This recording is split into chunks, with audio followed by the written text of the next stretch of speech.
This is the MMA Complex podcast. My name is Josh. And I'm James. What's going on, people? Brand new episode this week. Very special episode. Very special guest on today's show.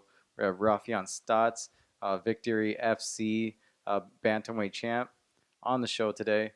And we also have one of our special favorites, Yeah, favorites. Wai Ting Yeah. from the Fight Network, who's on the show today to go over just a bunch of things, right? Bunch of random topics. Bunch of random topics cool. away. It's always good catching up with Wai. So Raufeon Stots and Wai Ting from the Fight Network are both on the show today.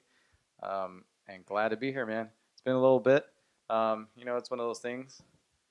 Putting together another episode. Yeah, it's like 12:30 in the morning right now. Yeah, we're doing a late night session right now. So my hair looks like the way it does, and yeah. So this and is we look the way we look. we got the Tecate coming in. Well, at least Oh, I yeah. do. Yeah, I wouldn't touch that thing. Right. It gives me a headache. It's but good. I mean, in terms of Mexican beers, it's one of my favorites. But I don't really drink it that often though. But yeah, I think one of the main reasons why we didn't put out an episode this past week was because Just Josh. normal stuff. Josh got engaged. Oh yes. Yeah, I mean, that's one of the that's reasons. a pretty why we big did life it. event right there. But Yeah. congratulations, brother, and Thank you. just talk about the weeks leading into it and how you felt the day of, because I was stressing out, man. Yeah. I mean, it wasn't even me. I kept the news pretty close. I didn't tell a whole lot of people. I guess my fiance's friends. I didn't family. That's I weird. really didn't tell any of them. I didn't tell any of, I think only a couple of my friends, and then some of my family knew. Yeah, That was about it. I knew. Kept it really, yeah. James knew, obviously. And then, but kept it really close. Didn't want anybody to spoil the surprise. Her birthday was this last week, and we were having a separate a party at the end of the week on a separate day, and that was a good time. Everything kind of started rolling together in terms of putting the engagement plans together, because I was planning on doing it this year, but things started kind of coming together, and I figured, why not? It was a good time. Let's do it, So I ended up, turning out pretty well. I went to a restaurant over here in Brea, California, which is not far from where we record, not far away from the downtown LA area, and went at a restaurant which I love. It's a Tempo Urban Kitchen. It's a great place. So we went there and then had it all set up, and at the very end, opening her gifts, she thought she was done opening her gifts, and I told her no, she had one more gift, and there you go. Yeah, and I was cool. I was cool up until, like, emotional wise and like just nerves, feeling very very relaxed leading up to it until the moment I actually had to do it, and then I was freaking out inside. It was I don't know, just a wave of nervousness and emotion just came over me, man. But ended up going pretty good. Oh, by the way, she said yes. Yeah. Oh yeah. By the way, she said yes. Yeah. So, and then the rest of the whole restaurant staff. Yeah, he got a pretty big pop. Everybody like stopped what they were doing and just. Yeah, it was crazy, like seeing you do it. I think we met each other on Misfit Island. Yeah. At a place where a bunch of loner / single kids kind of hung out on Friday nights, and we were both going through breakups at the time, pretty bad breakups at the time, and to see, remember that night how we met, and then seeing you, do the dating scene for a little bit, and then, obviously I was there when you met your fiance, and fast forward 5 years, and you're gonna get married to her. It's crazy. Yeah. Yeah. And I guess I was stressed out because I don't know. I knew she would say yes, but there's a possibility that she wouldn't, and then I think that kind of stressed me out. But I don't know why. I mean, yeah. She can always say no, but I had a pretty good feeling she was gonna say yes. Yeah. And yeah, I mean, James, you've been there since the very beginning, singing her out, knowing everything, and now it's like we're probably gonna get married sometime next year. Just go ahead and be engaged for like at least a year or so. Yeah. And then while we plan it, so we slowly put it together. Yeah, it's crazy, But man. So yeah, obviously the best man right here. yeah. Oh, thank you. Yeah, yeah. And I'm beyond happy for you and for her and Yeah, yeah, it's crazy. It's yeah, it sounds it kicked in for me, man. I yeah, I, I I broadcasted on my Facebook account, on Facebook Live. My mom and sister are crying, and yeah, it was crazy. But yeah, man. it's crazy, man, and I can't wait to see you go down the aisle. It's gonna be surreal. All right. Yeah. All right. So yeah, I mean that's pretty much what we did last week. Obviously, with our normal daily busy schedules that we have, um, that I had that going on too. So it's been a little bit, couple of weeks. So usually these things happen. Sometimes we get a good streak going, and we end up just scheduling. So, but it was good times, man. A lot of things have been going on in our lives, and um, it's all going pretty good. You moved. Actually, James lives closer to me now, which is Yeah, pretty it's awesome. not. I can walk to your house. Yeah, basically, if you wanted to, you could walk to my house. Yeah. Um, yeah, that's convenient. Oh, it's really convenient. Yeah. Yeah, Yeah. I don't have to like leave super early to get to your and house. I think it would probably make putting on episodes a lot easier. Oh yeah, for sure. Yeah, because Like we on the live fly, closer. Yeah, we live close together. We live literally down the street from each other. which is crazy. Yeah, That's pretty crazy. yeah, right. And going back, I'm sorry, I forgot to mention this. Going back on you being engaged and stuff, Yeah, it's yeah, crazy. 2017 has been a big uh, for both of us. I think yeah, right. you being engaged and me only having a girlfriend, but me having a girlfriend is a big deal. But It's a big deal. For those of you that don't know James personally, yes, it's a big deal for him to have a girlfriend, and it's kind of weird, huh? Me being engaged and then you actually having a girlfriend, um, this long out because he's resisted yeah, I'm having a bitter. girlfriend. Yeah, You've dated, and but not even to that. actually be committed, not even dating. It's Yeah, just sleeping around. just sleeping around. Yeah. Yeah, Shit. so to actually be committed to somebody all in the same, both of us going through this in the same year is pretty crazy too. Yeah, no, it is. I just thought about that right now. I said, oh my Yeah, god, this is insane. yeah, But because it, we both got out of our previous relationships around that time. Did the whole single scene. You did it for a little bit longer than I did because then I obviously met my fiance around about that. 5 years too Yeah, long. 5 years too long. And then yeah, yeah, It's crazy. It crazy. is kind of crazy. Yeah, it's Think crazy. about that. Yeah, we're both involved and we live down the street. It's Yeah, now we live down the street from each other. crazy.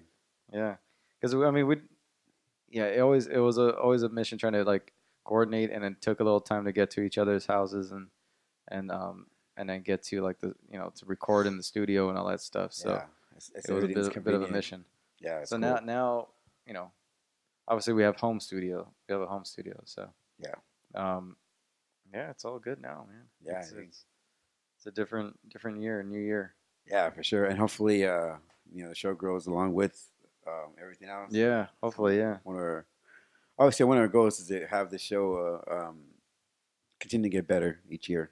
Yeah. And I think we're doing that. I mean, we have some big plans for this studio. Yeah, And I'm hoping they come together soon. yeah, Yeah. and good changes Yeah, in good positive changes. ways. So And then when we're able to book the guests, we do, and we've been able to book quality people like the people we have today. yeah, So it's pretty cool. yeah. So I that's enjoy talking to you. yeah. Let's People get all the into it, time.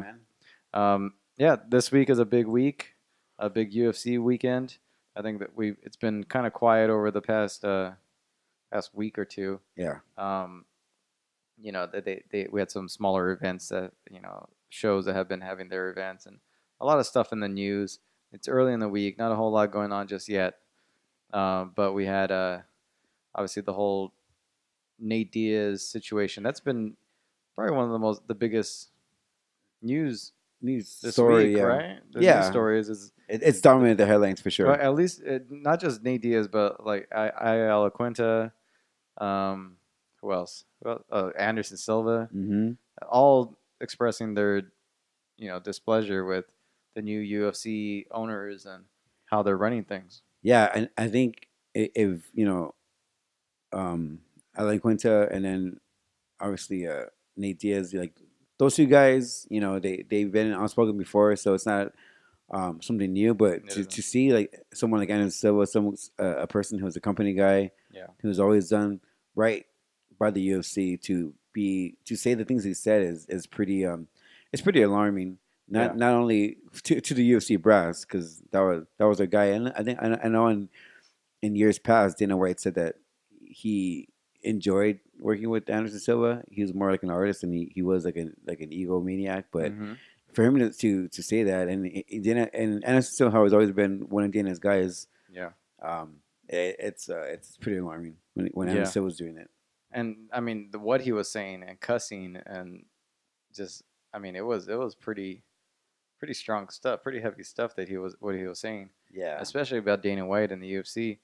And then he's asking for an interim title fight, asking for Yoel Romero. Yoel Romero ended up calling in, and this has all kind of happened on the Ariel Helwani show. Um, lucky. yeah, which he gets all the big stuff, so Yeah, that's why he's the main guy, man. But that was a big thing. I mean, you could go into specifics in terms of like details in terms of if he deserves an interim shot, if he deserves, what he's asking for. I mean, basically, what he's really asking for. Do you think he wants more of the fight on the card in Rio or in Brazil or to have the title? I mean, I think he wants a title. I think if it was just a a point where he just wants to fight on in Rio, I think the UFC can make it happen. Right. I think it's more of the title. I think he wants to become champion again. Now, do I think he deserves it? No, I think he lost his last fight. But Yeah. I mean, I guess give him fight in Rio. I guess, but I don't know. Like, I don't see how you know winning a very a fight that's obviously didn't go his way Yeah. to earn him a title shot would be kind of a slap in the face to Right. the guys in the division. Yeah, I think so.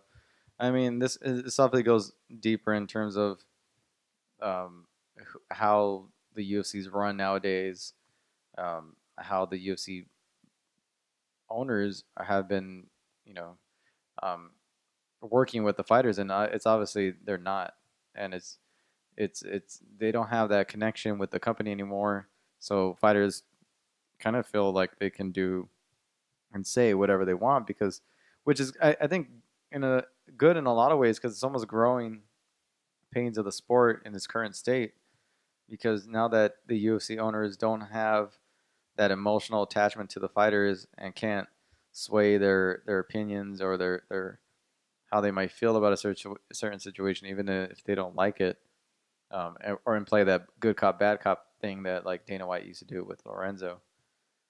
Now it's kind of good because it'll give fighters that sense that either they need to come together and work out something together so they can take care of each other, Right.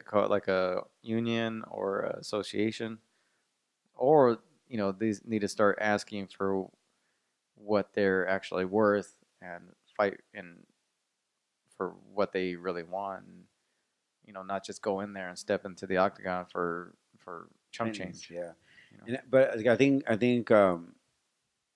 one of the reasons why fighters are so outspoken now than they ever have been is because they have promotion like Bellator where they know that hey, Yeah. if things don't work out, I can get out of my contract and fight Yeah. in Bellator for more money and have sponsors. So I think before the UFC was number one and Bellator was a far number two, but and Mm-hmm. then there wasn't really a future in Bellator. Where now you see guys from the UFC jumping ship to Bellator, so it's easier for guys to Yeah. kind of stand up for themselves, knowing that hey, if things don't work out, then it might be better in the long haul anyway. Yeah. Yeah. And that's another thing too is that fighters can also feel like they can express their grievances because they do have other options out there. If they get cut, oh well, if they have a good enough record or they have a big enough name or recognition, even if they don't, They can better themselves. they could find themselves in Yeah, another, in Bellator, who will promote them? Ryzen, Yeah, or a bunch of other promotions that are going a lot, growing. So yeah, yeah, because it's unfortunate that the UFC have so many fights, that they can't really promote hmm some cards like they do others. So going to a Bellator, going to going to Japan or whatever, it kind of helps them get promoted in a better way and yeah, have that their name become mainstream. Yeah, definitely. Um, so that's another reason why I think a lot of fighters can feel that they can just say whatever they want, and Yeah. yeah. So, um, but I don't know about the Nate Diaz situation. I mean, I think he's talking about maybe not taking the year off. I think he's gonna fight. Um, it's just I think partially maybe the reason why the UFC is not giving him fights is not because they don't. I don't know. I feel like Well, Nate Diaz said in an interview they offered him Tony Ferguson, yeah, and he said no because he thinks that Tony Ferguson is his. I mean, his management is pretty much telling Tony Ferguson what to say, and he doesn't feel like it's real, yeah, which it right? probably isn't. Yeah, and he said that they should fight. They meaning Conor McGregor and Ferguson should fight each other. Yeah, yeah. So I mean, I could see that fight happening, but I mean, especially if McGregor ends up fighting Mayweather, I could see Nate Diaz having a big fight with either I mean, they one can of fight for those. the interim, lightweight title. Yeah, could be even I mean, Ferguson. Nate and Oh, and Nate and Ferguson. Ferguson. Yeah, that I mean, if I think if they put the interim title there, maybe they'll entice Nate Yeah, to take the because fight. that guarantees a fight with Conor McGregor, the Yeah, winner, yeah, definitely. to unify those belts. And I think Khabib's ass out though, I for mean, sure. Khabib can't even make weight. He can't even make weight, So he's and then he religious reasons he's yeah, out. religious, and then he fights the AKA. No knock on AKA, but they have they're not really reliable people. They're not. So the fact that he pretty much put himself out of the equation. Yeah, And I think if you look at that lightweight division, the two guys that deserve an interim title shot or a fight against Connor are Nate Diaz and Ferguson. Nate, because Ferguson, his record speaks for itself, his winning streak, and he's yeah, been on a tear. And Nate Diaz, I mean, the whole world wants to see that third fight between him and Connor. So it yeah, makes sense booking wise, and the stories make sense. Everything that in the situation makes sense. I yeah. think Khabib is asked out, and that's I mean, like, he can only blame himself for that. Yeah, he's fourth in line, I would say, Yeah. because then you have Mayweather as number one right now. You have Ferguson. No, yeah, I would say you have Ferguson number two. I can see Ferguson getting the shot at Connor before Nate does, Yeah. and then Nate number three, and then you have Khabib number four. But Khabib's a distant number four because that him getting a crack at Connor is not likely anytime soon. No. No, he would have to beat probably Ferguson And and Nate, Nate. yeah, Yeah, to get a exactly. To title get it. shot. Exactly. Yeah, Because Connor doesn't want to, put a fight up and then pour that effort into a fight, and then 24 hours before the fight something happens, and then oh yeah, the fight breaks, and then he has to fight someone else. yeah. I mean, Khabib's It's a high risk. yeah. He's not a him or Ferguson are not household names. No, which is kind of sad, considering Their talent. how badass they are as Yeah, fighters. yeah, definitely.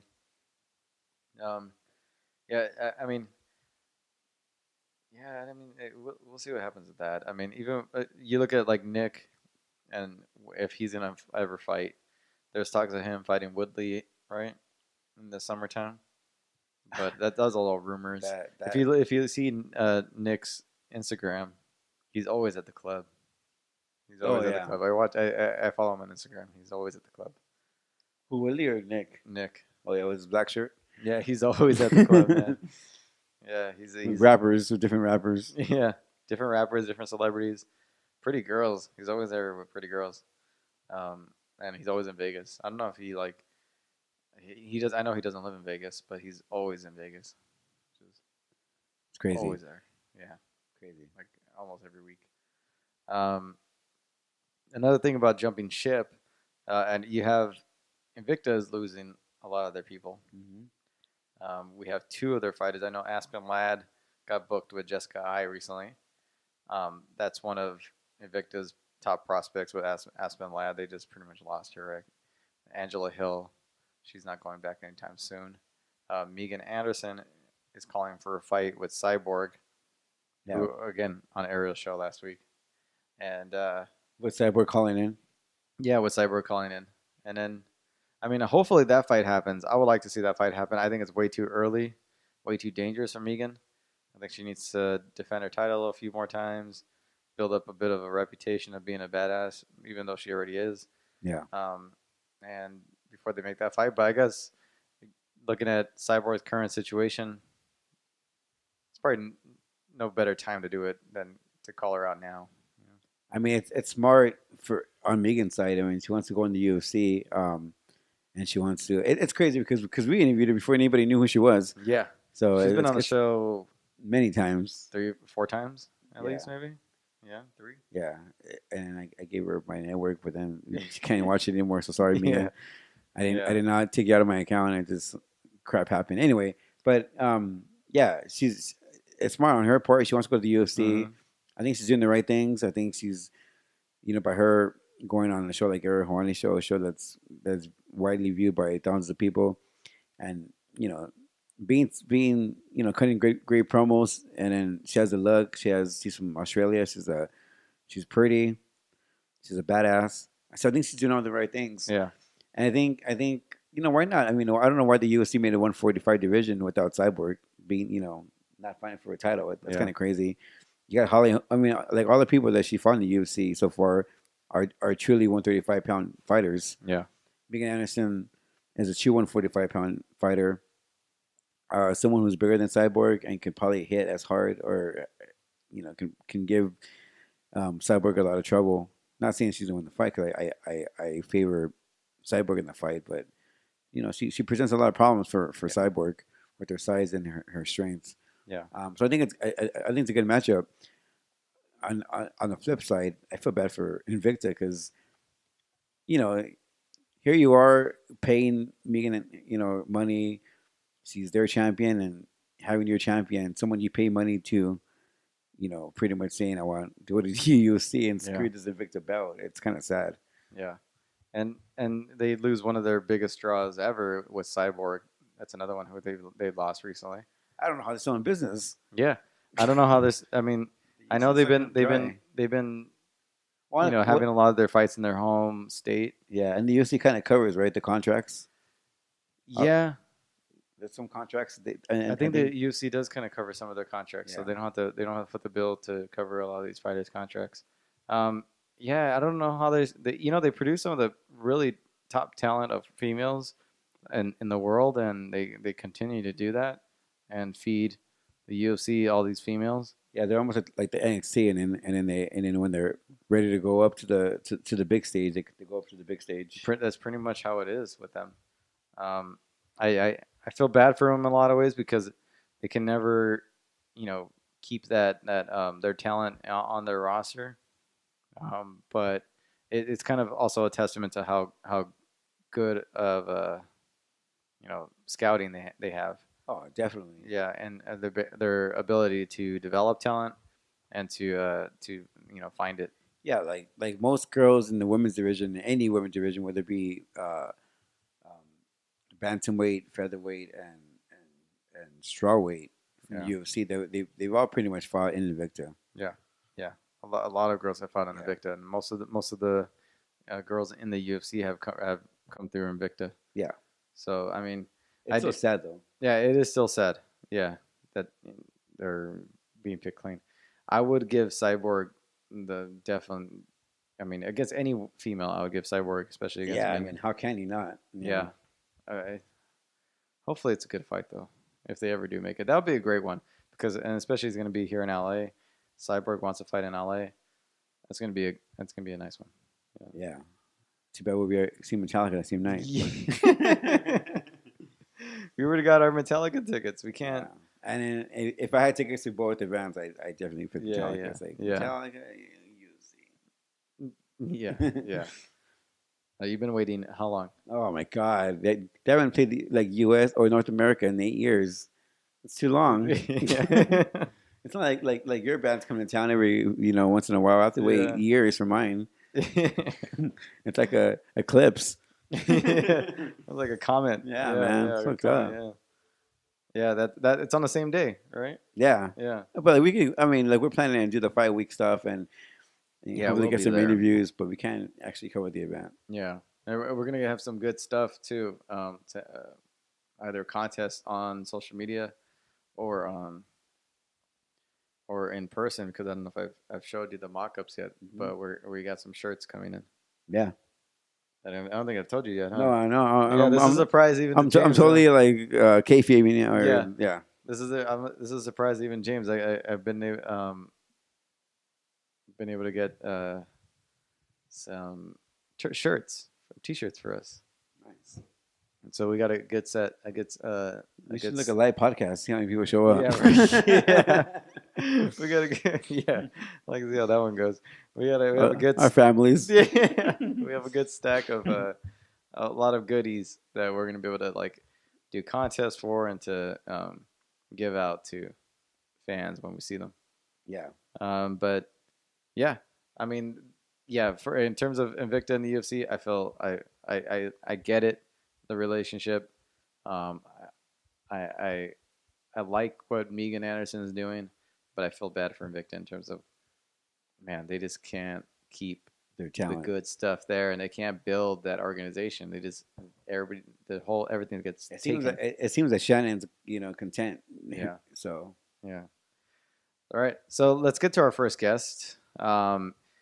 He is Raufeon Stots. He is the bantamweight champ over at Victory FC, and he's one of the top prospects in MMA outside of the UFC. I think 9-0 now, and you're going to hear a lot more of him. You're going to see him definitely in the UFC at sometime soon. So enjoy this interview with Raufeon Stots. Raufeon Stots, a new bantamweight Victory FC champ. Welcome on the show, man. Glad to have you. How are you doing? Glad to be here, man. Glad to be here. Glad I can be a part of this, man. Yeah, great having you, man. Congratulations on the victory, man. You defeated Rob Emerson. You had an amazing performance. You controlled most of the fight through stand-up wrestling. How did you feel about your victory? The game plan. Did it all work out in the way you wanted?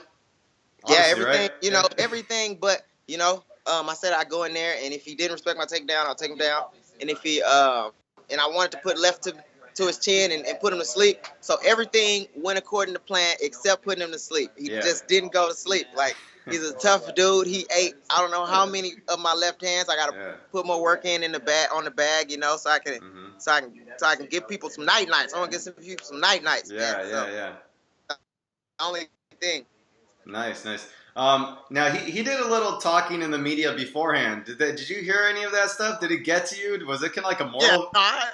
Was it like a moral victory, like defeating him? Was it kind of like, all right, I got you? You know what I mean? Did you hear all that talk that he was doing? Well, no. I think what happened was there was one interview where he pretty much he said I was hyped up, which I can understand. He don't know me or whatever. He can feel like I'm hyped up.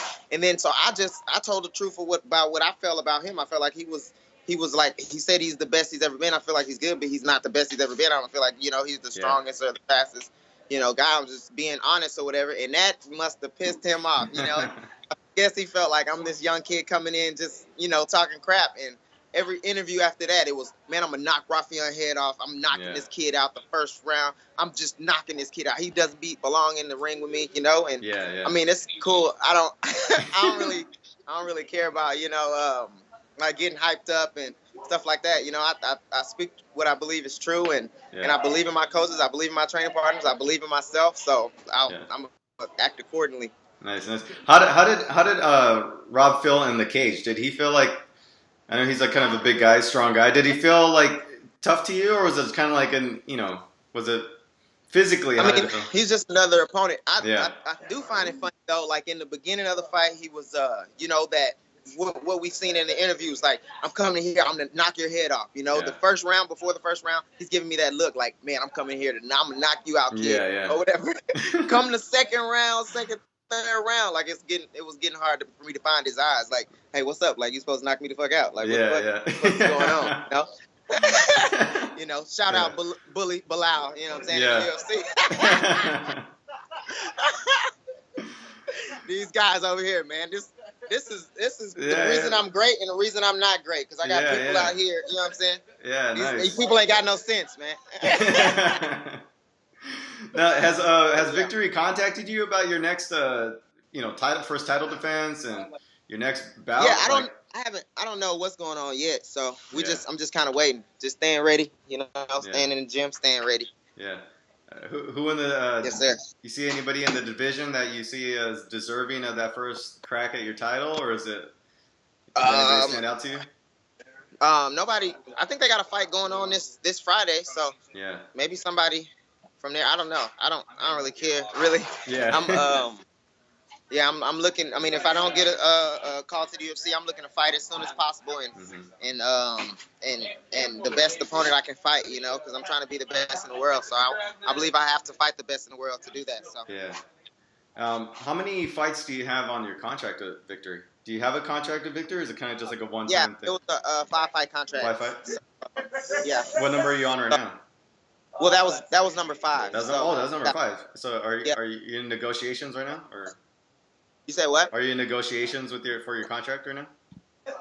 Yeah, pretty much. I mean, Victory is, very loyal to me, and they're an awesome promotion. So I don't really see myself doing anything other than Victory. But I mean, if something comes along, I'm kind of open to whatever. So. Yeah. And you're obviously looking for that UFC call. Is that something? Yeah. Is that something in the contract that you have? Kind of that's what I got my eye on. Yeah. My eye on, but I want to stay busy. Can you hear me all right? Yeah, I can hear you. Yeah, I can hear you perfectly. I want to stay busy in between, so I don't want to just lay off and kind of wait for my opportunity. I just want to keep proving, stay relevant and stay proven that I deserve it. Yeah. Do you have that that out clause in your contract? Like if they do call you, you can just go? Yeah, the VFC partner with UFC. Yeah. So they made sure to do that in the beginning. Yeah. How do you feel about the landscape of the MMA scene right now? You got Bellator that's obviously picking up fighters. You have a couple in your gym right there. How do you feel about that being another option? Is the UFC still the ultimate goal, or is a lot of people are jumping ship going to Bellator? What do you think? At the end of the day, we're prize fighters and we're prize fighters and we're fighting for the biggest paycheck. Yeah. So if there happens to be, the reason I want to fight for the UFC is because they have the biggest paycheck. Therefore, they attract the best fighters. Yeah. So that's kind of the appeal. The bigger money and the most. I want to say I left it all out there. Yeah. If I'm going to compete, I want to say I compete with the best in the world, and the best in the world are chasing them checks. So that's kind of where it's at. But Bellator is getting, just they got awesome athletes in Bellator too. So whoever has the biggest payday is kind of where I'm at. Yeah, I guess UFC still has that name recognition. You want UFC that on your resume. There, but Bellator is making a lot of changes and doing a lot of great things, and I see a lot of successful people. Yeah. Manny Sanchez for one. What's up? Gonna fight for that Bellator title. Hell yeah. Yeah. He's got the gloves on and everything. Look at him. Yeah, yes sir. Yeah. Yes sir. So that UFC division. Oh, we got another Bellator, you know what I'm saying, athlete out here. Mike Biggie Rhodes out here. What's going on, man? Yeah. We gotta get him on the show soon right there. How do you feel about the UFC's division? Is there anybody, if you were to jump ship, is there anybody in that division that you would want your first crack at? In the UFC? Yeah. Man, I haven't really looked deep into the division. I kind of been focusing on, getting better and being better, obviously everyone looks to the you want to get to the top of the ladder. Yeah. So those guys, Dominic and TJ and Cody, Cody, those guys are at the top. So yeah. Anybody else, I'm just willing, ready and willing. Whoever. I really do makes no mind to me, man. Yeah. That's nice. I know, for the fans who don't know, you have you passed through a lot of wrestling division champion. Your resume is super impressive. Your MMA career is obviously super impressive right now. The way you got there though, you went through. You met a lot of the legends along the way. Talk about that, like Jens Pulver, Pat Miletich, how those guys kind of guided your career up to this point. Man, I just been super blessed, from when I first started, even in wrestling. Yeah. I was kind of blessed with the coaching staff that I had coming out of high school. My high school coach knew the coach that I went to junior college with, and so on and so forth to the 4 year college that I went to, and then meeting Jens Pover, that's I mean he's like a big brother to me now. He's like a mentor. He's like he's always there for me. So I was super blessed, when I met him in Kearney, and he started me out doing MMA, and then we moved to Iowa, where I met Pat Miletich, and Pat Miletich is a good buddy and a great coach, for me to have, and he led me in the direction of Duke Rufus, like where I'm at now, where I got awesome coaches like Daniel Wanderlei, my BJJ coach, and Duke Rufus and Scott Cushman, Joe Nichols. Just been super blessed, man. Call it blessed, call it chance, call it fate, I just been I call it I've been super blessed, man. Yeah. Any of your old college wrestling teammates? Any of them still you see them making their move into MMA? Yeah. Yeah, there's Romero Cotton. He just signed with Bellator. Nice. He's a 4-time Division II champion. No, I'm sorry, 4-time Division II finalist, 3-time champion. He's an awesome athlete, and I think he's making his or he's fighting Bellator in July. I don't know for sure, but pretty soon coming up. Yeah. Nice, man. And you're obviously a Rufus Sport right there. They're probably one of the most premier gyms in the world right now. What do you think the dynamic is of that gym compared to other gyms? Because you see other gyms come and go, but I mean Rufus is holding strong and getting a lot of guys like yourself into the team. What do you think of the dynamic of what keeps Rufus Sport going? I mean, when it's all said and done, we're a family, and we're a close, tight knit group of athletes, and we're all here trying to make each other better. I mean, a lot of gyms, they have a ton of athletes and a ton of guys, but they're not necessarily, helping each other get better. They're not necessarily a team as far as they just got training partners. I feel like that's something that sets us apart. We genuinely care about how our teammates are doing. We genuinely want everybody to be at the top and be very successful. So I think that plays. I mean, that's one of the main reasons. When people come here, they want to stay here, and it's a close, tight knit group of close knit family. Yeah. Couldn't get that out. Like, yeah. What do you think about? I mean, you're obviously looking to make some big moves, in the future, and you're obviously a title holder now, and a well-known promotion on Fight Pass and all that. How do you think about? What are your views on self-promotion and how fighters are doing it these days? You know what I mean? Like, some are the talkers, some are active on social media. How do you feel about that? Where do you fit in? I feel like, you just got to be yourself, You just got to be the best the most you can be, So if talking shit is your shit, hey, do that, If you're not talk shit, just find something that's comfortable to you, that you can. Anything will sell if you do enough of it, So that's how I feel, and you got to do something that's true to you, Where I'm at, I don't know, I'm pretty silly. I'm just Raufeon. I don't really know. I'm not like the most shit talker. Like I talk shit, or I say what I believe is true, and I don't know. That's kind of how I feel about it. I just feel like you got to be you, but you got to be you, but you also got to promote you. So promote yourself, and yeah. What about I know a lot of fighters, especially in the UFC, they have that walkout song that they're almost known for. Do you have one? I don't know if you have one yet, but do you have one that in your mind that you want to fans to know? Oh, hey, it's someone's Raufeon's coming out. I need to work on that, man. I need to work on. I don't have that at all. I got songs. I just come out to songs that I kind of like. I don't got a song. nothing like sticks in the head that, oh man, that's Raufeon, you know. Yeah, you gotta get that Not song, yet. man. Yeah, I need to find that. I need You to gotta find get that like your Uriah Faber California Love, song going on. Yeah, Yeah, something. Yeah, yeah, where they I know got it, just they some know it empty hair. I too. need to Yeah, do. there you go. Need to do something, man. I got to figure it out. Yeah. All right, man. Yeah. Hey, thank you for being on the show, man. Hey, we look Yeah. forward to seeing everything that you have in the future and your next, first title, title defense, all that, man. Let the fans know where they can find you on social media and any sponsors that you want to plug. Yes, sir. You can find me on Instagram and Twitter at Raufeon Stots, one word, and then Facebook Raufeon Stots, two word, and I'm also on Snapchat at Raufeon05. And that was Raufeon Stots, Victory FC bantamweight champ.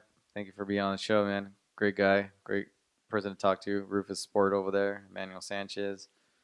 It was CM Punk, Anthony Pettis, you name it. Glad to see Emmanuel Sanchez there, making waves over in Bellator. Yeah.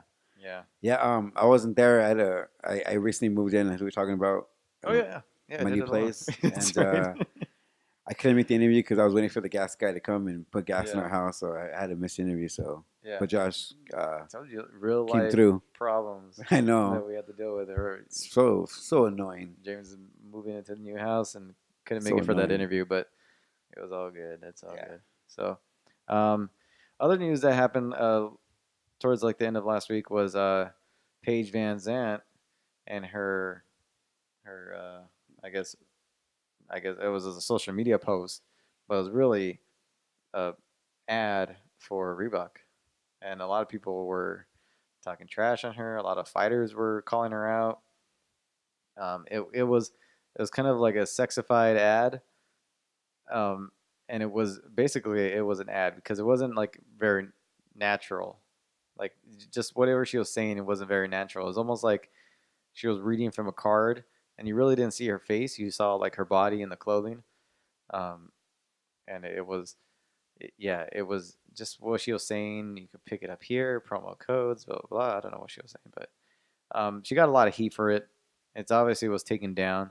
You can find it somewhere online. But what did you make of the whole situation? Do you know why she was getting heat for it? Because of why? I think people were just calling her out just because they could tell that it wasn't a natural thing, and it was like she was this over sexifying, like and like a ad for Reebok. It was just like I don't know. No, it's funny because I think she mentioned before that she grew up as doing commercials and doing stuff like that, and to see her not be so natural, something that she grew up in, it's kind of weird. Yeah. But then it's Paige Van Zandt. I think a lot of people, see her as a sex person or see her Sex symbol. sex symbol. Yeah. So Yeah. I mean, I don't know why she wouldn't. She took it down, and I don't know. And Yeah, it's kind of weird. Yeah, she got a lot of heat from people in the community, and she got. It's not that big of a deal. I mean, you kind of think that she is one of the faces of the UFC. I mean, I know her record isn't the greatest, and she's still kind of green, and she's still progressing in her career, but she is one of the people that the UFC wants to market. Reebok wants to market, and she's got some obligations in her contracts with them. And I mean, there you go. I mean, she used her luck to pretty much get into the promotion and to get these deals, and she's making her rounds. I think she went on Dancing with the Stars, and she was recently on Chopped Canada. She lost in I think the first round, but anyway, she's doing her rounds on television, and I'm sure these people cast her not because she's a fighter, but because the way she looks. Yeah, and the fact that one, she is a fighter, and because of the way she looks and the way she is, she's almost like the neighborhood cheerleader or the high school cheerleader, head cheerleader, but she gets into a cage and fights. It's intriguing. Yeah, definitely. It's intriguing. I think for the casual people and especially people in Hollywood, it's like here's this pretty well spoken, and you see it in media when these people are interviewing her, they're thrown back because she is so pretty. She is that girl next door kind of look. Yeah. And they find out she fights. But it's just the whole thing's weird because I mean, she is she's at as a place of her career because of her looks. Yeah. More importantly, her fighting skills, but I think her looks have to do a lot to it. You know, It's like if Hannah Montana got into a cage. You know what I mean? It's like, that's super weird. Yeah. you know what I mean? It's almost, she has that thing going on. Yeah. I mean, I don't knock her for it. Yeah, I saw the video. I saw the, or at least a quick bit of it, and I heard a good portion of it, just audio version, and it was straight up like she was reading from a cue card, like she had probably had it on like a little piece of paper. It's like a bad vignette for WWE Yeah, backstage. Yeah, it wasn't really really natural, but you know she's making that money. She's got probably some obligations to promote the clothing, and she thought it was a good idea.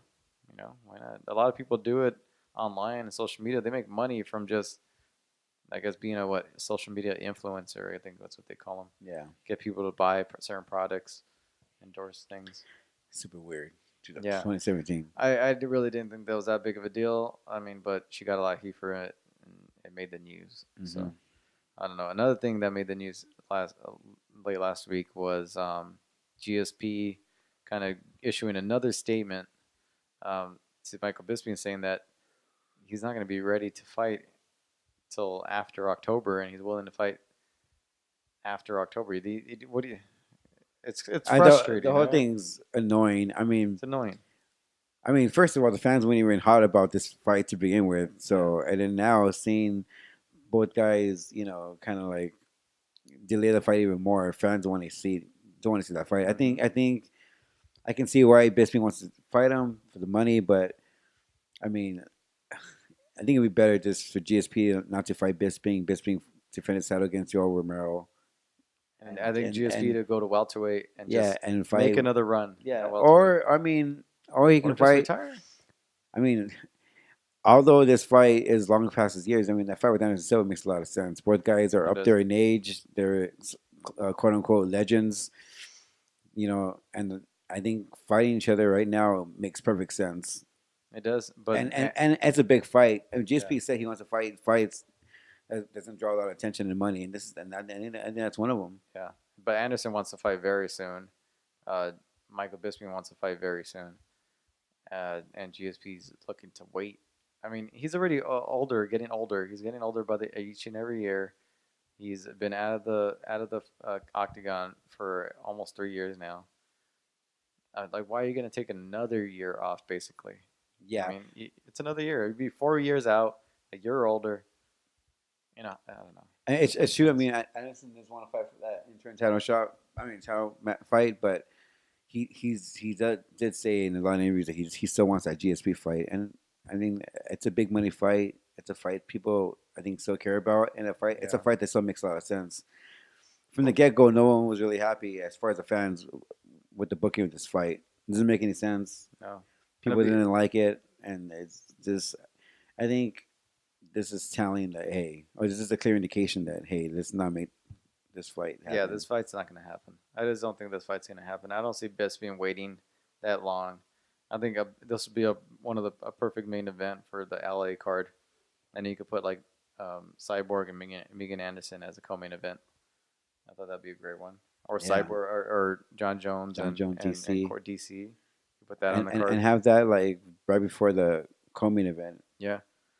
Yeah, I think this one could be the co-main event, but I mean, why does it have to take that long? I mean, I don't get why it has to take that long for him to like almost an entire year to fight. You know, and then making his announcement that he's coming back, and then now he's delaying everything. I mean, it's partially the UFC's fault for having him out there and doing the whole press conference thing, but it's like why should it take that long? Are you not in shape, or do you need to bulk up, or like what? I don't know. That belly look great. Have you seen his belly? Yeah, I saw that. Yeah, I saw it. Yeah, I mean, I don't know what that I can attribute that to. I don't know if it's just he's keeping his weight up. He's not necessarily starving himself right now. He's not fighting anytime soon, so. That's true. Yeah, the whole thing's weird. Hopefully they do something right because it's getting really annoying. Yeah, it is, and it's like just book the fight already. stop talking about it. The going is back and forth. Yeah, either book it or move on. Or move on. Yeah, easy. You got a whole division getting held up right now, and Bisping not looking that great. I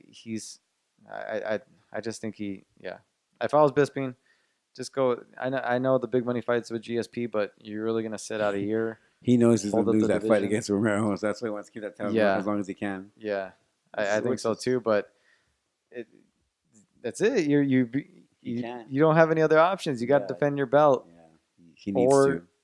Or there's not a whole lot of big money fights. GSP is the only one. Do you really want to wait out a year? And what if GSP beats you? Then what? I mean, I know. You're not going to make that much more money. Is it really going to be that big of an event? No, I don't think so. I think this hurts the drawing power of that fight.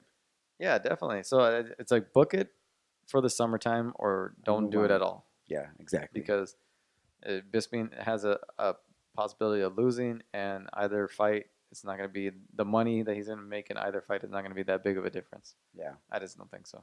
No, you're totally right. Yeah. I bet you GSP will probably make more money than him. Even you know what I mean? Like in that fight. I guess the GSP is going to make more money than Bisping. By far. Bisping's not going to make GSP money. Oh, no way. No way. No. He just Bisping's just relying on those peer-review points. Yeah, that's what pretty much. And I mean, I can see it being a good card, but even if he gets on, let's say Bisping fights Yoel Romero and Cormier and Jones are the main event. I mean, he's probably going to get around the same amount of pay-per-view buys, I think. Yeah, for sure. Because you could at least have one big draw on the card and you'll be fine. Mm-hmm. And as a champ, I think that's a better option for him. Right. Forget about this fight. All right, man. Let's get You want to introduce Wai? Yeah, let's get to our second guest. He is a videographer / podcaster for the Fight Network. He has a slew of shows that I'll list after his interview. But here is our interview with the one and only Wai Ting. All right, so we have Wai Ting from the Fight Network over in Canada. One of our favorite Canadians besides John, Ariel, and Bret Hart, as I said before in the past. Wow. Yeah. And I'm worried. I know you hate when people ask you how are you, so I'm gonna avoid that. I was listening to review of SmackDown, so I'm just get into it, man. How's it going? I know you're in your studio, so what are you up to today? Today we're just kind of doing our usual thing at the Fight Network. I just recently today worked on our John and I did our latest review reviewing Judgment Day 2004. Okay. So you can watch out for that probably by the time this comes out. And just kind of going through my day to day at the Fight Network. Not curious, how long do those podcasts that usually last, without editing? Yes. It usually takes us about. I mean, we pretty much record it in real time. There's really not that much editing involved these days, so it'll probably take us I don't know, anywhere between an hour and a half to sometimes 2 hours if there's a lot to talk about. Yeah. Really, the bulk of the work goes into watching the shows, and that can often take longer than the actual length of the show itself, simply because, especially with some of these older reviews, you don't really have the urgency that you have with, say, something that's current. So sometimes I'll fall asleep partway through, and I'll have to wake back up and start it back up again. And that process can take a 3-hour show could take sometimes 6 hours. Yeah. Yeah. Do you get hooked up with the WWE network? Yes. Yeah. Yes. I have access to the network. Yes. We pretty much watch all of our old shows through the network these days. Yeah. But do you guys get a free subscription? I know the UFC gives media members a certain code to watch their stuff. We actually have one through the company that I share with a bunch of people at work. As far as I know, I don't think we get that for free or anything. No. Yeah. Well, I was sharing mine. Well, my friend, or he's not really a friend, he's a fan of the show, gave me his login information. And I was watching the Rumble 2001, and then I went home, put it down, took a shower, came back, and then I find out that the WWE doesn't let you share your subscription with anybody anymore. Is that right? Because I know I probably shouldn't be saying all this, but I know that at least 2 people that have the same account. Maybe they don't allow you to watch at the same time. No, maybe there was never a problem because I think I gave my login info to Josh. Yeah, he gave it to everybody. To New York Rick, to that you gave it to New York Rick. You're outing New York Rick as well. Yeah, I gave it to Megan Anderson of Invicta. Wow. Yeah, that's why. I mean, you're like sharing my brothers, my like nephews, everybody has it. He was very generous with it, and then I think you looked it up, right? They recently just just did it. Like they're not allowing anybody to share their devices with anybody or their subscription. Are you sure? Anybody. Are you sure it's not like a limit of like okay, you're allowed to share it between 3 people? That's what I thought. 2 people. Well, because I was in it for like over a year. I think New York Rick had it last year during the NXT takeover. How can New York Rick not afford his own WWE? No? I'm sure he has his own. I'm sure through the company. I'm sure. Like he was texting me, asking me about WrestleMania. He goes, "Hey man, I can't watch WrestleMania because there's too many people watching it." I told him, "Give it an hour." Yeah. Same thing with Megan Anderson. She said that she had a hard time logging in as well. Yeah. So we just outed all these people that have. Yeah. I'm going to report all of them. Yeah. Yeah. Hey, you just came back from like a road trip, right? Yeah, a number of them actually. Yeah. So over the past month, I guess it's good to talk to you guys about because it was a combination of going to I went to UFC 209 in Vegas, and then came back, went to WrestleMania, and then we did UFC 210 in Buffalo, and then I had my own vacation in Chicago after that. So I've been on the road for like a good month, pretty much. Yeah. Okay, that's awesome. Let's break down the road trip. We have like a bunch of questions for each of the road trip. Let's start with WrestleMania. Sure. I know you and John had your live podcast there, and it looked great, man. Like sold out. I think like one of my favorite moments of the show was when you guys had cut a promo to win tickets towards the end of the show. Yeah, I love how you say sold out because we didn't charge anything. No. Oh, you didn't? Oh, okay. No, we didn't do the thing. No, we just said like, "Hey, show up if you guys are in the area." But it was like we did a good turnout. Fill the area, so I was very happy about that. But thank you. Sellout sounds great. Yeah. Sellout. Dude, like totally lying. Just say that you guys sold it out. It makes it look good. Yes. But yeah, like, do you have any any interesting stories that you want to share from that WrestleMania road trip? Oh, I feel like there was a lot, but I think like something that'll always stand out to me is just like we stayed this time not in our own hotel, but Court Bauer, our friend, who's probably familiar with, and a lot of wrestling podcasts are familiar with from MLW. He actually orchestrated this like. He rented a house, and this was kind of like your very stereotypical like Floridian retirement house / mansion type of thing in like community. And he booked this place, and he basically filled it with like wrestling podcasters and other people in the wrestling industry. So like it was like a whole house of like myself, John, Court, Alex Greenfield. At one point, Dave Meltzer was staying in the same house. So crazy. It was just like weird. As wild as wrestling podcasters could get. Yeah. But it was really cool. It was cool like hanging out with those guys, hanging out with Alex, and sharing a bathroom with Dave Meltzer. It was quite interesting. That's cool. That's cool. That's funny. I think like one of my favorite stories from that trip was your pissing story, when I guess you were pissing on someone's house or just some homeless guys. Some homeless dudes. Yeah. Did I do that? Oh yeah. So there was this was after the WWE Hall of Fame, and you know how long those go. I don't know how you guys did that. That's insane. This might be one of the last ones because like in years past, I really enjoyed the Hall of Fame.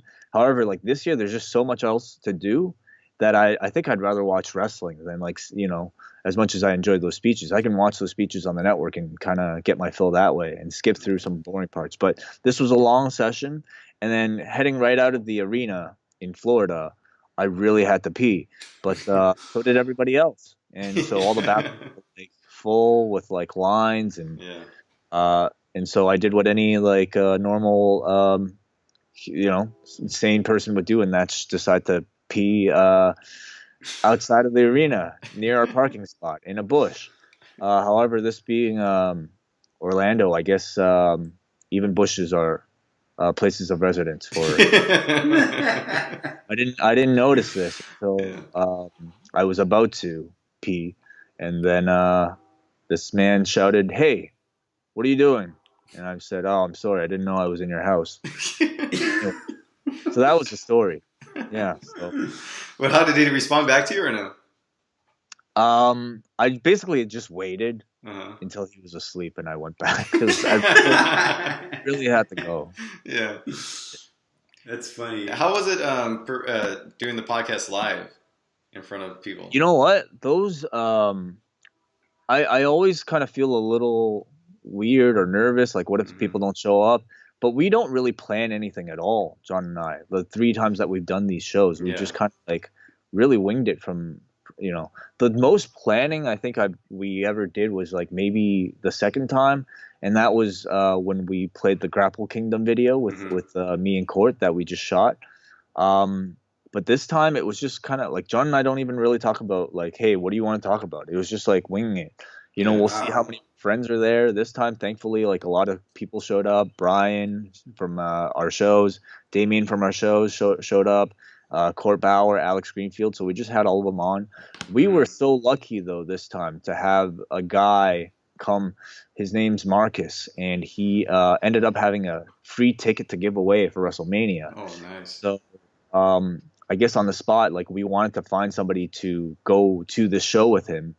And, we didn't even talk about it beforehand, but we had a few volunteers wanting to compete for tickets. Yeah. And what better thing to do with a bunch of wrestling fans than a promo battle? And it was a lot of fun. It resulted. Yeah. I mean, like how cool is it to see like a big giant picture, like that carries your head around to different arenas? Yeah.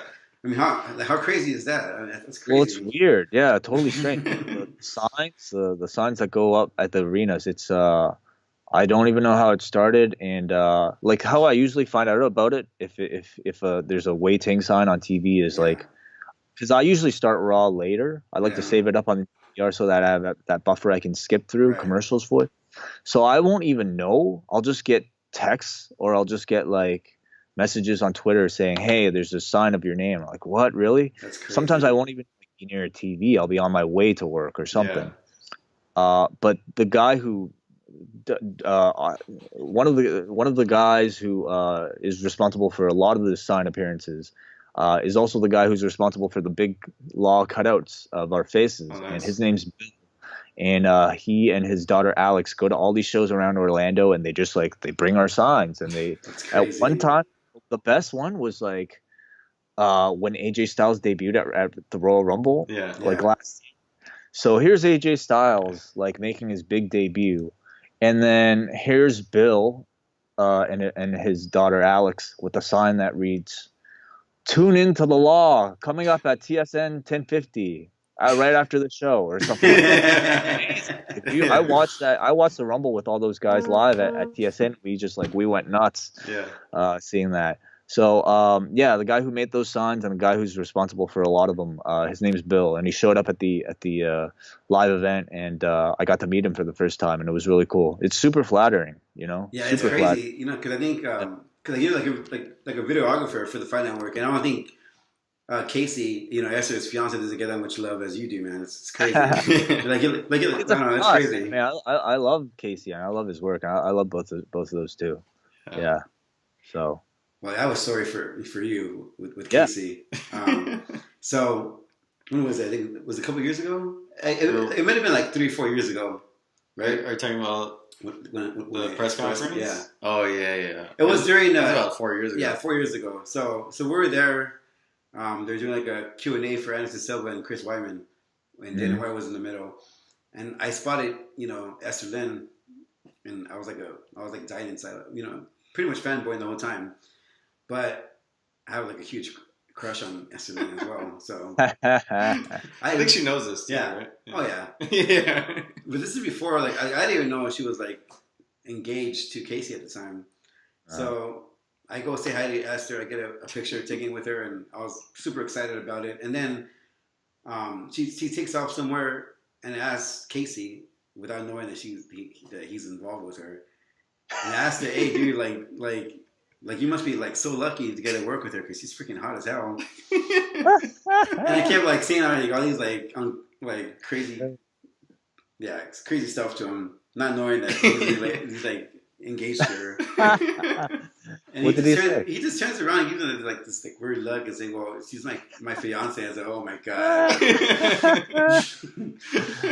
Yeah, Oh my God, I'm already sure. That was his introduction to Casey. Yeah, that was my introduction to Casey. So yeah. thank God he doesn't bring it up when I see him at events. But oh man, man, it was pretty embarrassing.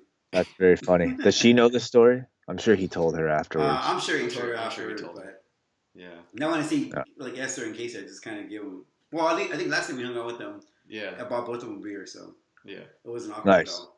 Do they even drink? I've never even seen them drink.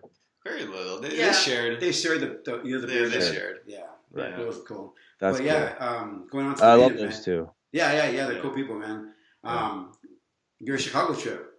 Yes. How was it? Did have you visit? Have you been? No, I want to go just to visit the Goose Island Brewery. I think I texted you about that, right? Yeah. Yes, I did not get to visit too much of that. I didn't actually drink all that much myself either. Okay. But Chicago's just like amazing. I saw a Cubs game. It's just like so massive and sprawling, you know. Yeah. More so than Toronto, more so than I would say even almost New York, you know. Yeah. Like New York is massive and big, but like Chicago is just like spread out, a lot more spread out. But the architecture is incredible. I got to do a Segway tour that a listener offered. Again, you know, like we have great listeners. So I got on a Segway for the first time, and that was a lot of fun. What, like out of all the places, why Chicago? Like, why'd you pick it?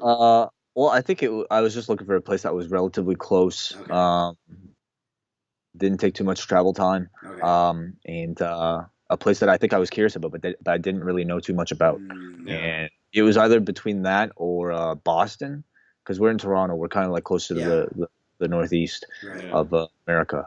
And I've been to New York a bunch of times, but I hadn't really been to Boston or Chicago. And ultimately, I think people recommended Chicago for there being more to do. Yeah. I thought you were there to see a girl. I don't know, maybe. No. No. That was like my awkward way of asking you if you're there. Cause I think I saw a picture of you and somebody at the Cubs game. Yeah, she's a. Yeah. Okay, I just thought, okay, Wai Ting got calling you out, man. That's pretty nosy, Wayne. That's all. It's funny. Yeah. Yes, well, if you want, we talk some MMA. I think did you watch Ariel's interview with Nate Diaz yesterday? I watched a little bit of it. I had a lot of wrestling last night, but I saw like the bits and pieces of it, and I don't know. What do you guys think? What, you think you'll think he'll fight anytime soon? I think he will. I don't know. It's hard to say with the First Diaz of all, brothers. do you think Conor and Mayweather will happen? I will say. I think so. I will say yes. I think so. I would say yes. I think so. I think there's too much money on the table for it not to happen.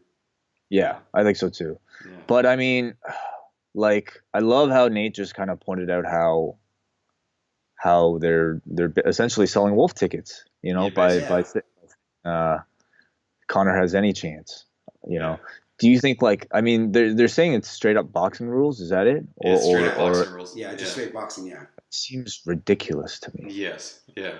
Yeah, I mean, I always, thought that it would be a good fair fight they met in the middle and having a kickboxing match.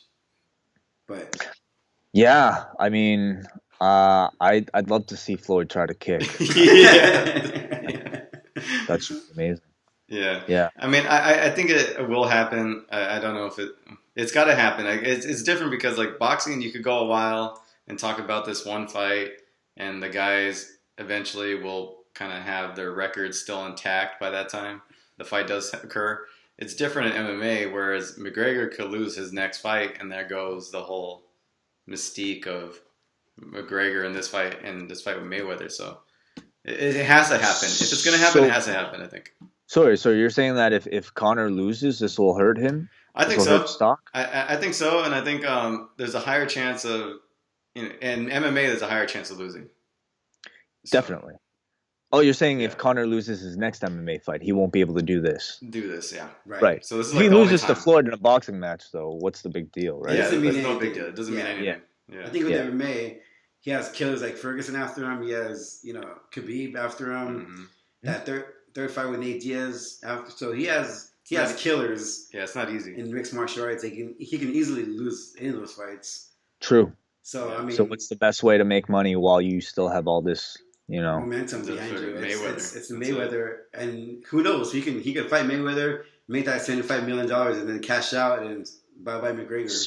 So I take it you like I'm not like I take it you guys are more like fans of the entertainment side, or I assume you're probably fans of both. You know, the sporting We're fans side of and both. also the Yeah. entertainment side. I think we Right. understand both.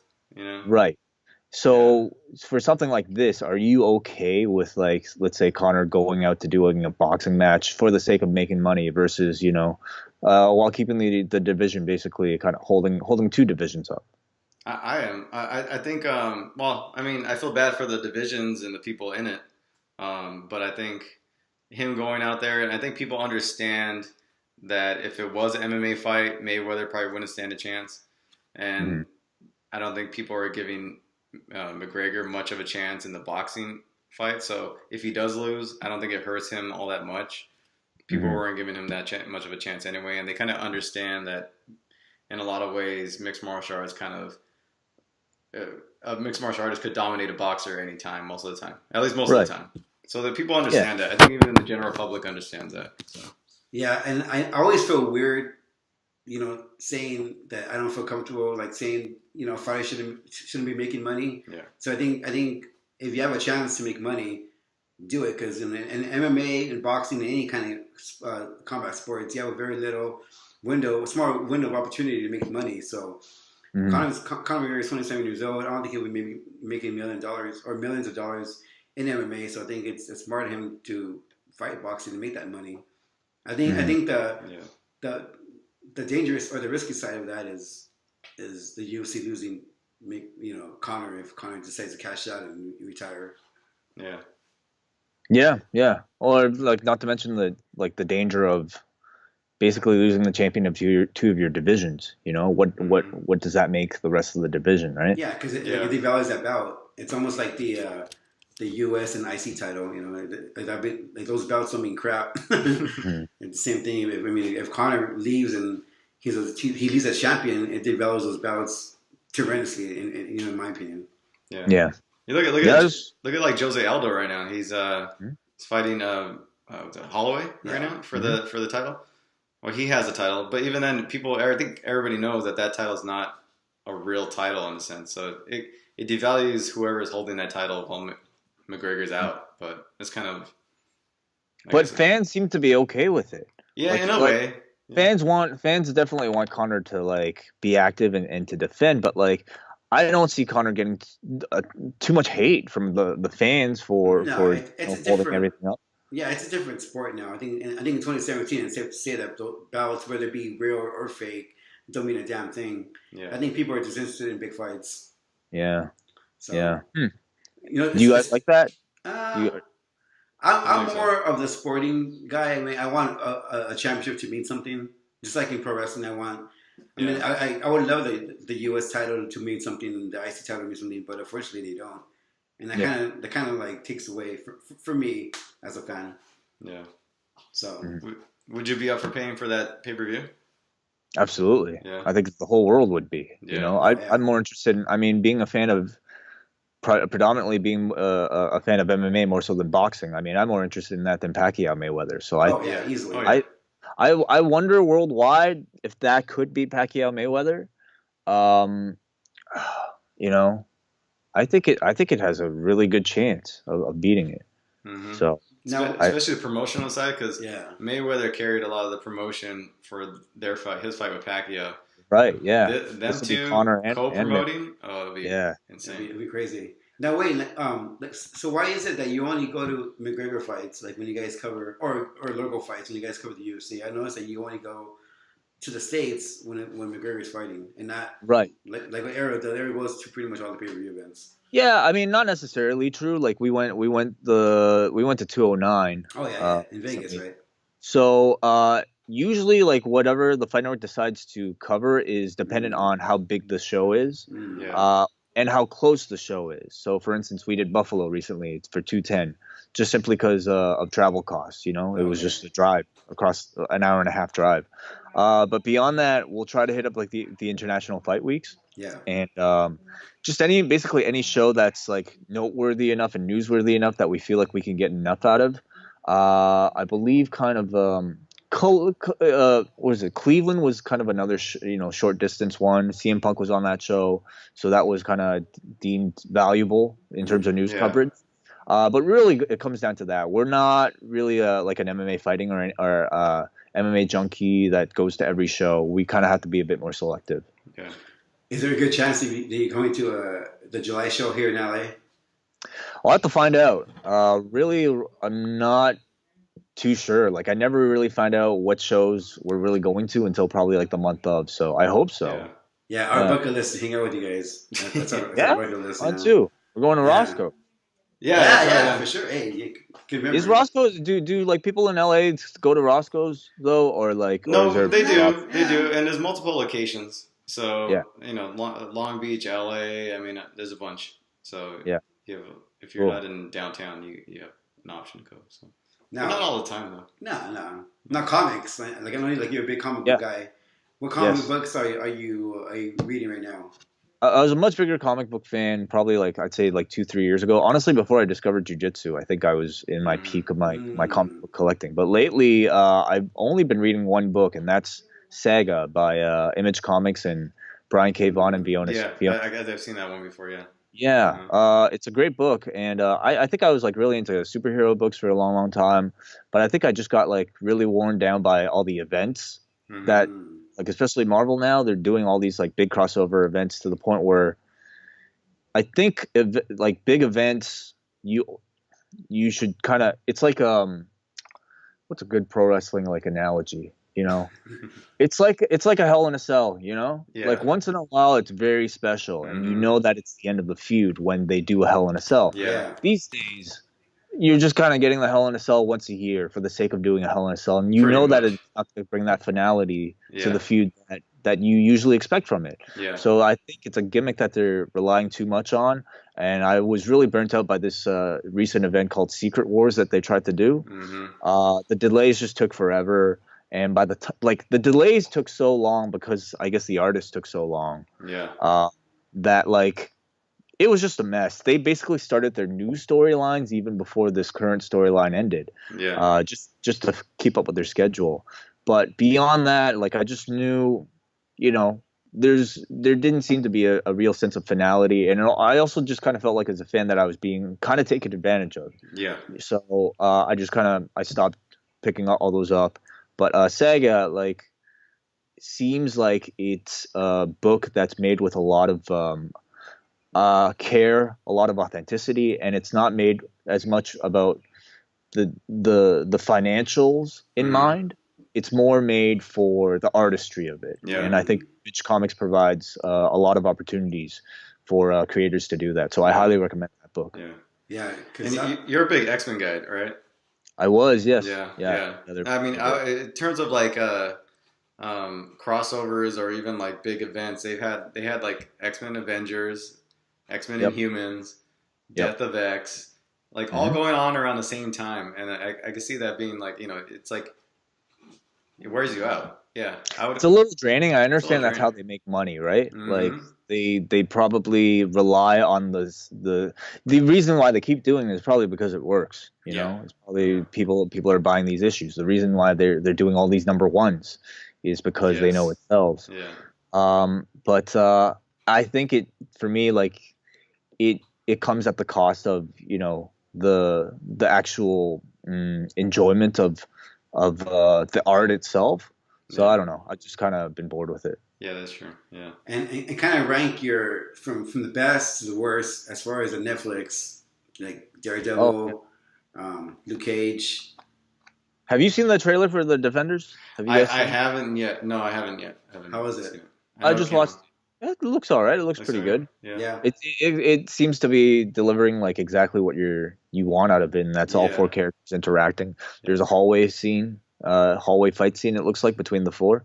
My favorites are. I think I would rank Daredevil the first. I think that's everybody's favorite. I actually like Jessica Jones quite a bit, so that's my second. That was my second too. Yeah. And then I go Luke Cage and Iron Fist last. Iron Fist is kind of hard for me to go through. I still haven't even finished Luke Cage. I'm still like on the last couple of episodes. And that's how I kind of based off and why I would put Jessica Jones number 2, because I got through Jessica Jones pretty quickly and I enjoyed it. Right. And Luke Cage, it took a while. It's still taking me a while to get through it. So Daredevil seems to be, I would say, the consensus favorite amongst everybody. But I think it's up for debate depending on who you ask whether or not Jessica Jones or Luke Cage is better. Yeah. But they're both good. You know, it's more dependent on, I guess, what your own personal tastes are. Yeah. Now I know like you're more of a Marvel guy than a DC person, but and I know I text you a billion times about this show, but The Flash is a freaking great show, man. You got to give it a chance. It's kind of like too like, you know, it can come out to be kind of happy-go-lucky, but it gets really dark. It's one of the better ones for sure. It's one of the better ones for sure. Yeah. Yeah, you know, I think if I grew up with like the DC characters, I would totally like be more interested in checking it out. I will. Supergirl's not that bad either. Oh, Supergirl's really good. Yeah. Right, I hear like really good things about the CW shows. To me though, it's just like a combination of like not really being that familiar with the characters. Also, I think like the CW shows sort of have like a look to it that just kind of looks a little like cheap TV. And I make cheap TV, so I'm not like hitting on cheap TV. But I guess like there's just so much competition out there, and like the Netflix stuff just looks such high quality. Right.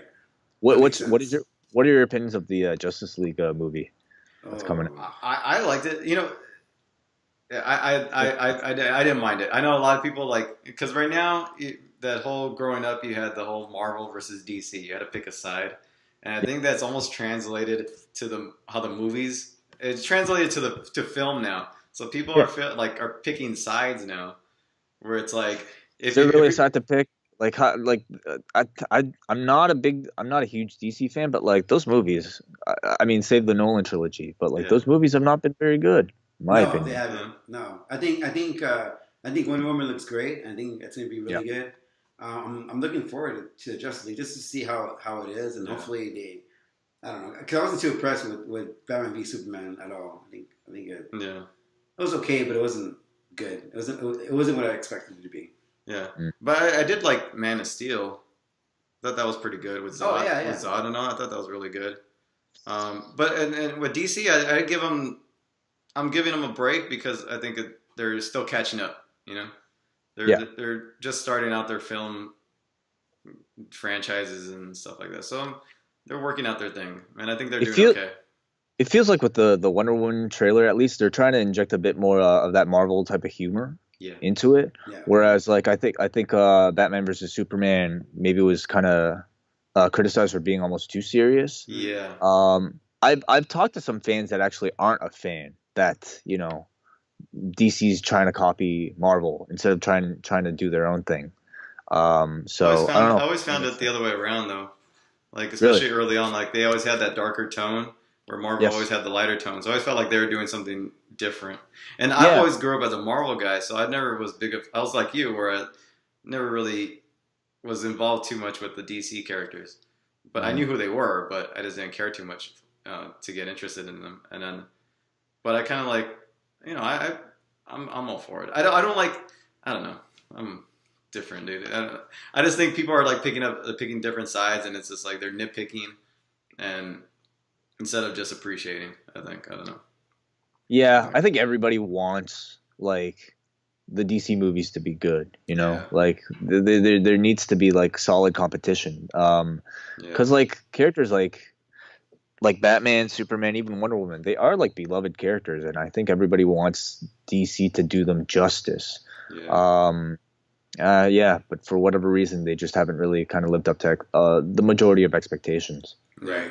Now, before I forget, wait, I was thinking about it all night, like about an anime suggestion. I think yesterday I said Death Note was a good one, but one that kind of will fit your tone is One Punch Man. Okay, what's that about? I think I've heard of that. What is that? It's about this guy who has one power, and he can pretty much defeat any monster with one punch. But he gets kind of depressed because he wants a challenge. So it's like an action comedy. So he's depressed that he can beat people up too easily. Yeah, and he wants a challenge. Yeah. And so what is the challenge that he eventually finds? I haven't got to the series, so I'm not sure yet. Oh, okay. It sounds interesting. Yeah. Because usually it's the other way around. It's like the protagonist can't do anything. Right. Yeah. So this is a protagonist that's too powerful and he's depressed as a result. Yeah, I'll check it out. It's pretty funny. It's a good one. But Death Note is good too. It's not horror. It's more like an action thriller, I would say. Cool. But One Punch Man is something that I think you'll enjoy. Okay, I am looking for anime recommendations, just because I'm going back to Japan in November, so nice. I'm trying to pick up some of the language too. So yeah, that'd be. Are you going on vacation or for work? Vacation. Vacation. Yeah. Nice. Hopefully, I'll get to catch a New Japan show or something out there. Ooh, that'd be good. Oh, nice. Now before we go, talk about some pro wrestling, because I know like right now Monday Night Raw is like, I don't know how you guys do each Monday. It's like it's so hard for me to even get through hour one.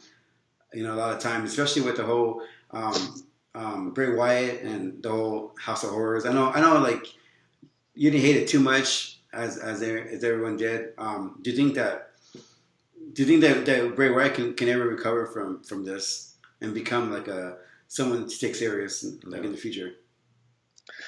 I think he can. I think there's too much in the character. Yeah. Too much potential in the character for it to completely fail. You know, the character is he looks too cool. The delivery is too cool for them to just completely give up on it. Yeah. I feel like it. I mean, I think from the time that it debuted, you just look at what the package is, and you automatically see a future main eventer on the level of an Undertaker potentially. But you know, there are several reasons I think why they haven't reached that level yet with this guy. A lot of it can come down perhaps to the booking. You know, he's been booked to come close to winning, but would always lose in the end. Even in this most recent program, he was booked to ultimately beat Randy, but Randy ultimately won the whole feud. Yeah. But even then, though, I can't really blame the company necessarily, because I feel like if Bray was more over, they would keep the belt on him. I think a bigger problem perhaps is his promo style and how it's almost a little too vague, a lot of what he says. Mm-hmm. I've always wanted the Bray character to talk a little bit less and to do more that's supposed to be sinister, you know, something that could legitimately like make people scared of him, rather than, you know, all this campy stuff with the I don't know, worms and Sister Abigail and the dolls hanging on from the ceiling. Yeah, I think it comes across more like it's kind of a high school school project, make a horror movie type of thing, rather than something that I think you know, you could legitimately try to scare people with. So I feel like perhaps they need to find somebody who's a bit more capable of creating that type of a scary vibe for the character. Maybe even kind of get it less out of the haunted house, you know, demon type of vibe, and more into like a realistic, you know, almost like just somebody who's just kind of almost like a terrorist, you know, not exactly like that, but no, I get you. Somebody who can legitimately like scare people. But I definitely think there's always still potential there, and I think it's not, you know, over yet for that character. Yeah. Cool. Well, thanks for your time, man. It's been over a half hour, so we really appreciate your time. You can for the listeners out there, they can check out your shows at LiveAudioWrestling.com. Review of Raw on Mondays, review of SmackDown on Wednesdays, I believe, right? And then review Away. I think. Yep. And both those shows, Review of Raw and Review of SmackDown, are now both available on YouTube at youtube.com/liveaudiowrestling, or you can just find everything of ours at liveaudiowrestling.com. And so thank you guys as always for having me on. Yeah, with great theme songs, both Review SmackDown. Again, every great thing we have is a result of our listeners. We had like listeners submit their entries for theme songs. They were almost all amazing. So they're so catchy. I found myself singing. Me too. Yeah. Me too. Shout out to Colby John and also to the Identity Crisis for providing some great themes. So thanks. Nice. Awesome, man. And hopefully we're going to see you in LA pretty soon, man. Yeah. I'll hang out with you, man, because I mean, like every time I talk to you, I'm always fanboying inside, so it's kind of embarrassing to admit. But yeah, keep up the good work, man. And like Josh and I always enjoy watching you guys each and every week. Thank you very much. Much appreciated. All right, we'll talk to you soon, man. Hopefully sooner than later. Take care. Yeah. Thanks, guys. Have a great day, Wai. You too. Right. Thank you. Bye. All right, that was Wai Ting of the Fight Network. You can follow him on Twitter at Wai Ting. No, at Wai0937, and also on Instagram, Wai0937. You can catch the shows on the YouTube channel for the Live Water Wrestling, review of Raw, review of Wai, review of SmackDown, all under the Law on YouTube. Yes, thank you for Wai being on the show, man. Always fun talking to him. Yeah. Always fun catching up with him. I love his personality so much. Yeah. He's so nonchalant about everything. He is. And I like it because we could talk to him about anything. Yeah. Comic books, movies, fighting, wrestling. Anything. Pretty much food. like pretty much everything that we like. Pretty much everything that we like. That's why we get along so well. Yeah. And it's cool because I think he's the only guy that we've had on the show that interviews us on our show. Kind of, right? Right? He asks us questions, which is different. Which is cool because that means he cares. Cool. Yeah. It is cool. Yeah. It was pretty cool. Thank you for Wai to be on the show, man. I really enjoy talking to him. It's good catching up with him. Big event this weekend. Oh man. UFC 211. We've been waiting for an event.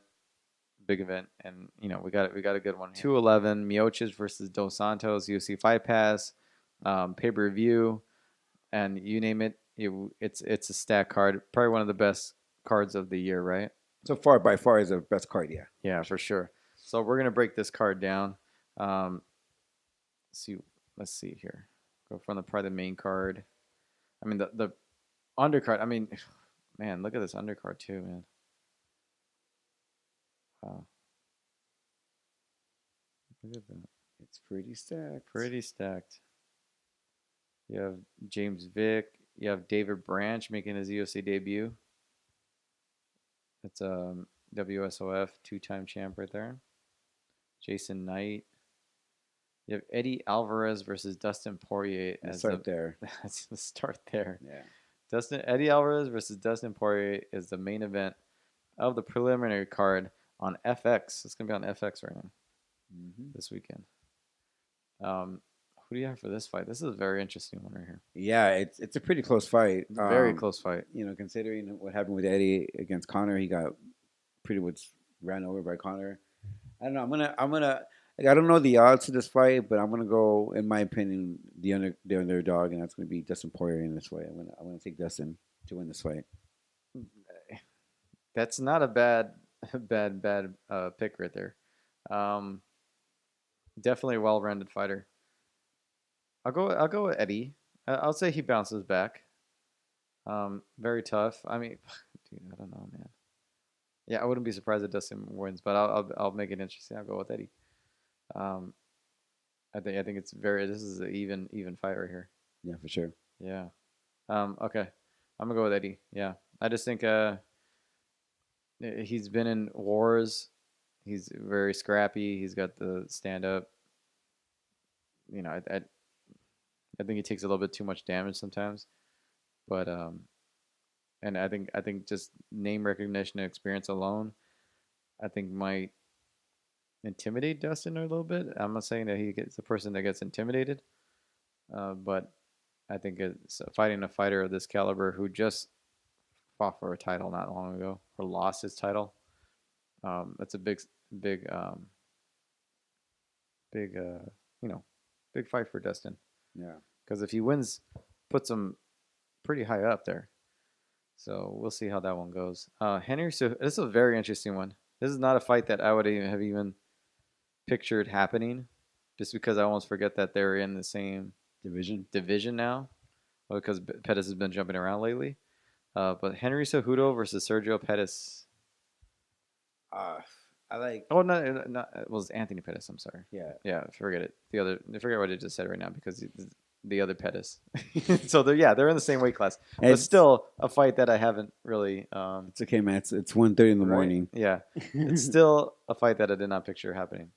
I didn't even think of it. I'm gonna go with Henry Cejudo. Like, I don't think Sergio Pettis. He's so considered a prospect in the UFC. He's very young. This is a big jump. Yeah, and you got Harry Soon, who's a gold medalist in wrestling. I think Cejudo's not ready for him, and I think it's a pretty favorable fight for Henry Cejudo.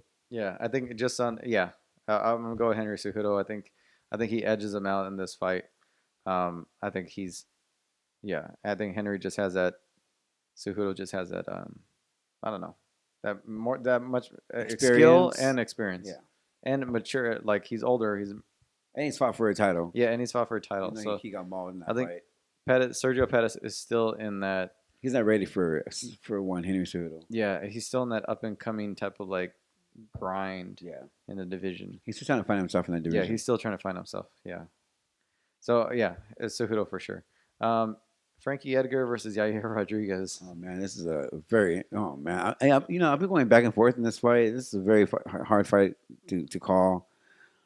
But I'm gonna go with Yair Rodriguez only because I think he's younger. Yeah. He although Frankie Edgar has great footwork, he's really predictable in what he does in the cage. He's a great wrestler, but I think Yair Rodriguez is a flashy fighter, but he's also he has good footwork. I think the best chance of Frankie winning this fight is taking it to the later rounds because we saw Yair kind of gas out a little bit in the later rounds, but I'm still gonna go with Rodriguez in this fight. I'm going with Yair too. I think he's just like I think he's ready for the big time. I think he's a very confident, very mature, super talented fighter, and I mean the kid doesn't stop for 5 rounds. He'll still throw the wildest cartwheel kicks. Yeah, like I mean, it's insane what this guy can do. And so I'm gonna go with Yair. I think Frankie. Not that he's not good enough, that he's slowed down. I don't think that at all. Frankie's going to have to fight the perfect fight, get in there, make it dirty, just advance every position that he possibly can. You can catch him. Just do something. I don't see Frankie knocking him out, but I can see him making it a war, almost like how he took it to Cub Swanson at one time, and Cub was on a roll, and just once he ran into Frankie, he just hit like a brick wall. Yeah. I could see that happening, but not with Yair. I think Yair is on another level, and I'm gonna go with Yair. Yeah. Damian Maia. This fight, I don't know how I feel about this one. I just don't think this fight should have ever been made, but it's happening. Damian Maia versus Jorge Masvidal. Yeah, I mean, both these guys. Talking about guys deserving title shots. Both these guys. Maia deserves a title shot, and I don't know why he signed that contract to this fight because I think when he signed the contract to this fight, I think like the welterweight title was being defended. I think a week later. Yeah, he was just waiting for the winner of Woodley and Wonder Boy. But anyway, fight got signed. Here we go. I love Jose Masvidal. I love Damian Maia. Yeah. Both guys are. Man, they're great fighters. This is a hard fight to call. I want to pick Damian Maia just because on what he's done, and he takes less damage, and he's a wizard on the ground. I mean, Masvidal's my guy, man. He's always been a favorite of mine. Dark horse in the division. People are barely starting to recognize this guy. Like I see people online sometimes like, oh, this guy's gonna be a good up and comer. I'm like, I have to correct him. I'm like, there's one person I was like, no, he's been in the game for a long time. Yeah, he's been fighting since like 18. Yeah, and they find out about his Kimbo days back in the backyard stuff, and they'd be like, "Oh, this guy's in the UFC now. He's gonna be a great up and comer." I'm like, he was 18 years old when those things happened. Yeah. He's like in his early 30s now. Yeah. He's had a pretty good career in the UFC too. Yeah, and Strikeforce, and the guy's been around for a long time. I like watching him fight, but I think Maia is just too good at what he does. So I just think he's gonna grind him out. That's it. Okay, so we'll go for that one. Joanna and Jessica Andrade. Strawweight title on the line. Although I think Jessica presents a lot of problems for Joanna Jędrzejczyk, I think I can't go against the champ. I'm going to go Joanna Jędrzejczyk by decision. Same for me. I think Jessica Andrade can be a little bit more dangerous than like who did she Claudia Gadelha. Yeah. but Claudia, I think, has better wrestling than Jessica Andrade. I don't know. I think you can't bet against Joanna. I think she can. She's gotten hit here and there in the last few fights, and she's taking a little bit more damage than I think even she would like. But you can't bet against her. I think she's still at the top of her game. Probably one of the best in the division, not the best. Yeah. And yeah, Joanna to straight up defend her title. Main event, heavyweight title fight. Stipe against Junior. Don't know if this actually should have been made. No way. I don't know if Junior really deserves it. He hasn't looked great as of late. I know he won his last fight, right? But yeah, I'm probably gonna go with Stipe. Who do you have? Yeah, Stipe. Stipe, I right? go with Stipe. Although Dos Santos beat him right in his last fight. Oh no. Yes, Dos Santos won the last fight. It was a war, but Dos Santos edged him on the last fight. Yeah, but then Stipe he's a completely different fighter than he was when he first fought JDS. He's active. He's been a killer so far. I like Stipe. Yeah, I like Stipe to defend it. I think mentally, he's gonna be in a different place. We agreed on the main card, man. Yeah, we were pretty much. The only fight we disagreed on was the Eddie Alvarez fight. I mean, I can definitely see the challengers winning. I can see Junior beating him again. Jessica Andrade may pull something out that we don't expect from her. We picked the champion. I mean, champions. Both of them are there. I mean, especially because Junior beat Stipe already. That's a big reason why he's there. And Andrade, obviously, is on a roll. So they're there for, I guess, some reason, Mm-hmm. But yeah, UFC 211 this weekend. Stat card, man. Looking forward to it. Thank you guys for being here, watching us, listening to us, however you're doing it. YouTube, all that stuff, iTunes. Make sure you go to hollowrodgear.com. Use the promo code COMPLEX15 to get 15% off your order. And go to themmacomplex.com. And you can follow us on social media. You can follow me on Twitter, MMA Complex James, JAYMZ. You can follow him on social media on Twitter, MMA Complex Josh.